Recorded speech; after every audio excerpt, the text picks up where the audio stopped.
Bismillah, Assalamualaikum Waalaikumsalam warahmatullahi wabarakatuh. Bagaimana caranya menasihati teman yang dalam menuntut ilmu masih bercampur-campur?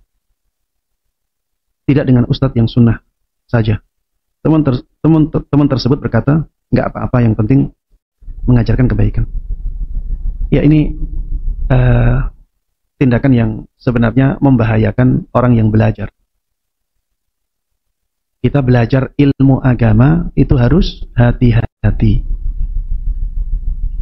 Dan sudah banyak ya ulama salaf yang mewanti-wanti hal ini. Ibnu Sirin mengatakan, "Inna hadzal ilma dinun, fanzuru amman ta'khuduna dinakum." Sesungguhnya ilmu ini adalah agama kalian. Maka lihat dari siapa kalian mengambil agama kalian. Imam Malik rahimahullah mengatakan, "Inna hadzal ilma lahmuka wa damuk. Wa anhu tus'alu yaumal qiyamah, fanzur amman ta'khudh." Sesungguhnya ilmu ini adalah darah dagingmu. Dan engkau akan ditanya tentang ilmu ini pada hari kiamat nanti. Maka lihat dari siapa engkau mengambilnya.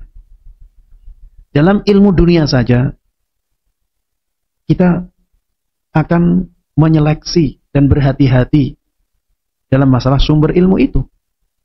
Apalagi dalam masalah akhirat. Dalam masalah kesehatan, apakah kita akan bertanya kepada siapapun? Kalau misalnya ada orang bertanya, kita tidak tahu ada orang mengatakan sesuatu tentang kesehatan, kita tidak tahu status dia sebagai apa, apakah kita langsung percaya? Kan tidak. Itu dunia.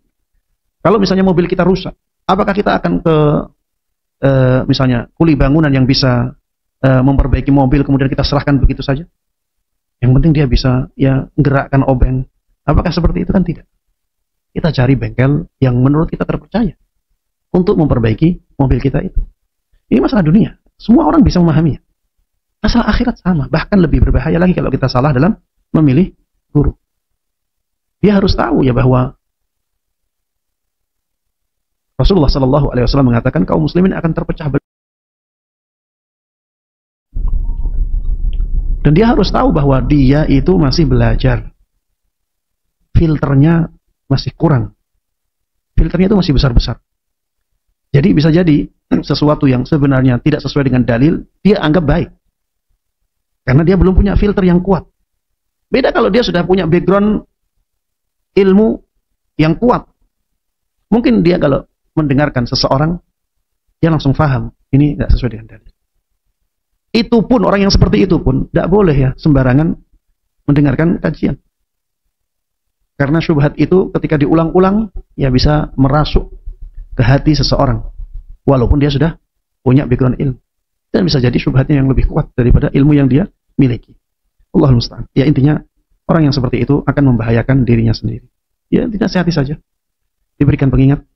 Kalau sadar, alhamdulillah ya. Kalau tidak ya memang hidayah di tangan Allah Subhanahu wa ta'ala.